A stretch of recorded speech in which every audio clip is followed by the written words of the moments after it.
സ്നേഹത്തിന്റെയും സമാധാനത്തിന്റെയും സന്ദേശവുമായി വീണ്ടും ഒരു ക്രിസ്മസ് രാവ് കൂടി വന്നെത്തുകയാണ്. നമ്മുടെ ക്രിസ്മസ് ആഘോഷം വലിയന്നൂർ ഹോളി മൗണ്ടിലാണ്. ഇവിടെ മാനസിക നില തെറ്റിയ അഥവാ മനസ്സിന് ചെറിയ വിഭ്രാന്തിയുള്ള ആൾക്കാരുടെ ഒരു റീഹാബിലേഷൻ സെന്റർ ആണ് ഇവിടെ ഉള്ളത്. അപ്പോൾ ഇവിടുത്തെ ആൾക്കാരുടെ ഒരു പ്രവർത്തന രീതിയും അവരുടെ ഒരു ക്രിസ്മസ് ആഘോഷവും ഒക്കെ എങ്ങനെയാണെന്ന് നമുക്ക് ഇവിടുത്തെ ഫാദറിന്റെ അടുത്ത് തന്നെ ചോദിക്കാം. ഫാദർ സിജോ എബ്രഹാം ഇപ്പോൾ നമ്മളോടൊപ്പം ഉണ്ട്.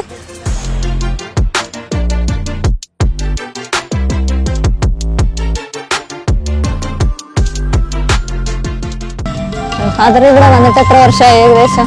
ഞാൻ വന്നിട്ട് കുറച്ച് മാസങ്ങളേ ആയുള്ളൂ, 5-6 മാസമേ ആയിട്ടുള്ളൂ. മുന്നേ ഇവിടെ ആരായിരുന്നു ഉണ്ടായിരുന്നത്? മുന്നേ ഇവിടെ ഉണ്ടായിരുന്ന ഫാദർ ഇപ്പം പഠിക്കാനായിട്ട് പുറത്തു പോയിട്ടാണ്. സ്ഥാപനം ഏകദേശം 2005 തുടങ്ങിയതാണ്. ഇത്രയും വർഷങ്ങളായി. ഏകദേശം 100-300ഓളം ആളുകൾ ഇതുവരെ ഇവിടെ മാനസികമായിട്ട് വെല്ലുവിളി നേരിടുന്നവർ വന്നിട്ടുണ്ട്. അവര് ചികിത്സ ഭേദപ്പെട്ടു പോയ ഒരുപാട് ആൾക്കാർ, കുറച്ചു പേരൊക്കെ അവരുടെ ബന്ധുക്കളുള്ളവര് സുഖം പ്രാപിച്ച് തിരികെ ഭവനങ്ങളിലേക്കും ബന്ധുക്കളുടെ അടുത്തേക്കൊക്കെ പോയിട്ടുണ്ട്. ഇപ്പൊ നിലവില് ഞങ്ങള് ഇവിടെ സ്റ്റാഫും താമസക്കാരും അടക്കം 74ഓളം ആളുകൾ ഇപ്പം നിലവിലുണ്ട്. ഫാദർ ഇവിടെ തന്നെയാണോ താമസക്കാര്? താമസം ഇവിടെ തന്നെയാണ്. എവിടെയാ സ്വദേശം? എവിടെയാ? ഞാൻ പയ്യന്നൂരിനടുത്ത് ഏഴിമല.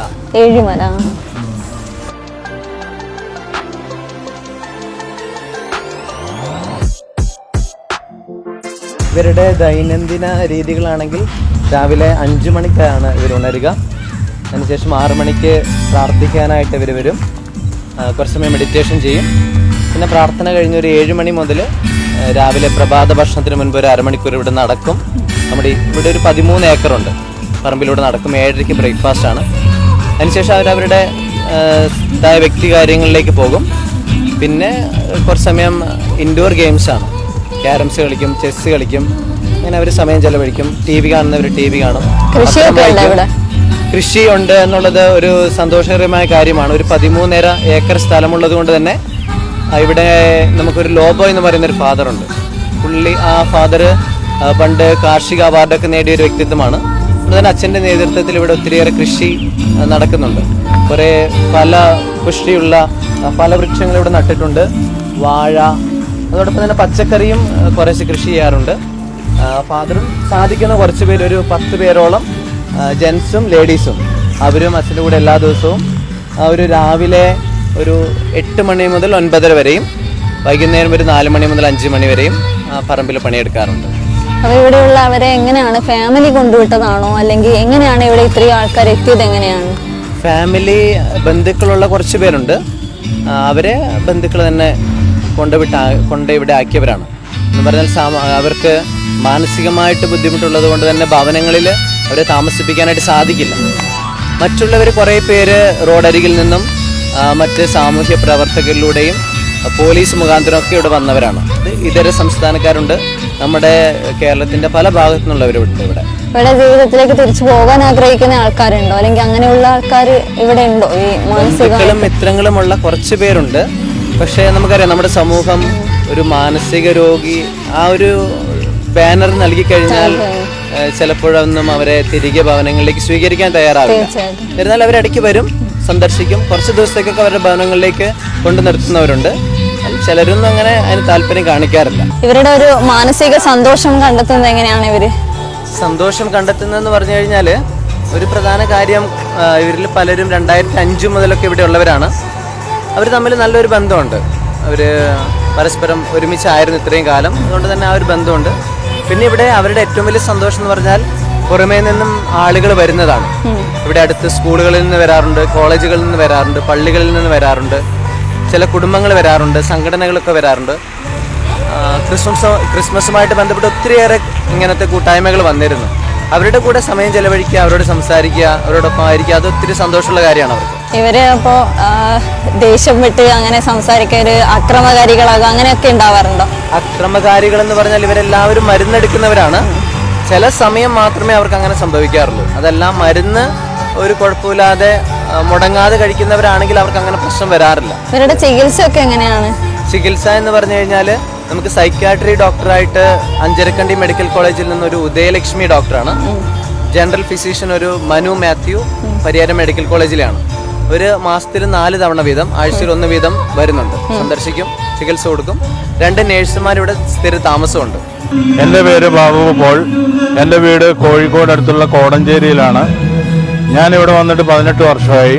എൻ്റെ മാതാപിതാക്കൾ മരിച്ചതിന് ശേഷം എൻ്റെ ബന്ധുക്കളാണ് എന്നെ ഇവിടെ കൊണ്ടുവന്നാക്കിയിട്ടുള്ളത്. ഇവിടുത്തെ 24ാമത്തെ വയസ്സിൽ എനിക്ക് അസുഖം വന്നതാണ്. അതുവരെ 33 വയസ്സ് വരെ എനിക്ക് ട്രീറ്റ്മെൻറ്റുമായിട്ട് ഞാൻ കഴിഞ്ഞു.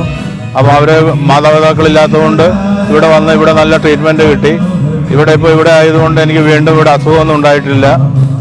നല്ല സന്തോഷത്തോടു കൂടി ഞാനിവിടെ ജീവിക്കുന്നത്. ഇവിടെ ഭക്ഷണവും മറ്റു കാര്യങ്ങളൊക്കെ നല്ല രീതിയിലാണ്, നല്ല കെയറിങ് ആണ്. പിന്നെ സ്കൂളിൽ നിന്നും കോളേജിൽ നിന്നും പള്ളികളിൽ നിന്നൊക്കെ ആൾക്കാർ വന്ന് പ്രോഗ്രാമൊക്കെ നടക്കുന്നതുകൊണ്ട് വളരെ സന്തോഷകരമായ സുദിനങ്ങളാണ് ഇപ്പോൾ ഉള്ളത്. നിരാശപ്പെടേണ്ട ആവശ്യമൊന്നും ഉണ്ടാകുന്നില്ല. വളരെ സന്തോഷകരമായി തന്നെയാണ് ഓരോ ദിവസവും മുന്നോട്ട് പോകുന്നത്. ബിഷപ്പുമായിട്ട് നല്ല കോണ്ടാക്റ്റുണ്ട്. രൂപത അച്ഛന്മാരും കന്യാസ്ത്രീകളെല്ലാം ഇടയ്ക്കിടയ്ക്ക് വന്ന് സന്ദർശിക്കുന്നതുകൊണ്ട് വളരെ സന്തോഷകരമായിട്ട് തന്നെ മുന്നോട്ട് പോകുന്നു. ഫാദർ ഇവിടെ വന്നിട്ട് ഇവരോടൊപ്പം ഉള്ള ആദ്യത്തെ ക്രിസ്മസ് ആയിരിക്കും അല്ലേ? ആദ്യത്തെ ക്രിസ്മസ് ആണ്. എങ്ങനെയാണ് ഇതിന്റെ ഒരു എക്സ്പീരിയൻസ്? എങ്ങനെയാണ് എക്സ്പീരിയൻസ്? നല്ല സന്തോഷം തോന്നുന്നു. കാരണം മറ്റ് സ്ഥലങ്ങളിൽ നിന്നൊക്കെ വ്യത്യസ്തമായിട്ട് ഇവരോടൊപ്പം ആയിരിക്കുമ്പം, പ്രത്യേകിച്ച് ഈ ഒരു കഴിഞ്ഞ 2-3 ആഴ്ചയായിട്ട് ഒത്തിരിയേറെ ഗ്രൂപ്പുകൾ ഇവിടെ വരാനായിട്ട് ഇടയായി. പിന്നെ നമുക്കറിയാം, ആരുമില്ലാത്തവരാണ്, സമൂഹത്തിൽ നിന്ന് മാറ്റി നിർത്തപ്പെട്ടവരാണ്. അവരോടൊപ്പം സമയം ചെലവഴിക്കുന്ന ഒത്തിരി സന്തോഷം നൽകുന്നു.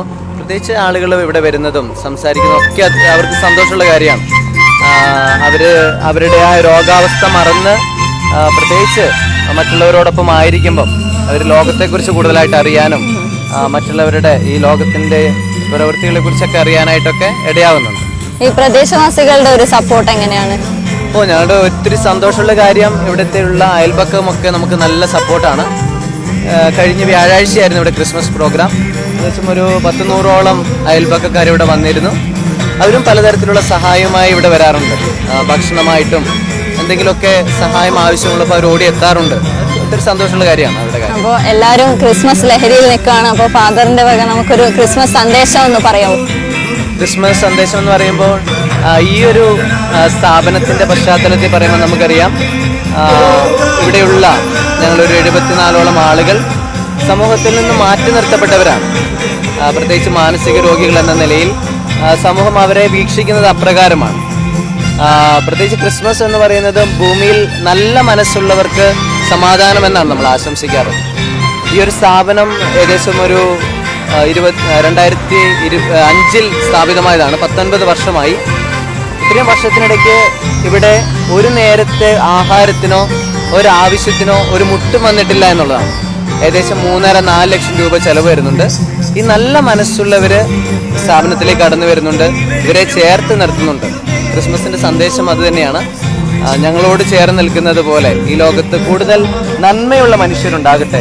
നന്മയുടെ പ്രഘോഷകരായിട്ട് ഓരോ വ്യക്തിയും നമ്മുടെ ഈ സമൂഹവും മാറട്ടെ എന്നതാണ്. നന്മയും സ്നേഹവും തന്നെയാണ് ക്രിസ്മസിന്റെ ഒരു അടിസ്ഥാനം എന്ന് പറയുന്നത്. അതെ. വളരെ സന്തോഷം ഫാദർ. വലിയന്നൂരിലെ ഹോളി മൗണ്ടിലെ ഫാമിലിയോടൊപ്പം ഞങ്ങളും ക്രിസ്മസ് ആഘോഷത്തിൽ പങ്കാളികളായി. വലിയന്നൂരിൽ നിന്നും ക്യാമറമാൻ അജേഷ് അരിയേരിയോടൊപ്പം അനുഷ നമ്പ്യാർ, പ്രൈം 21.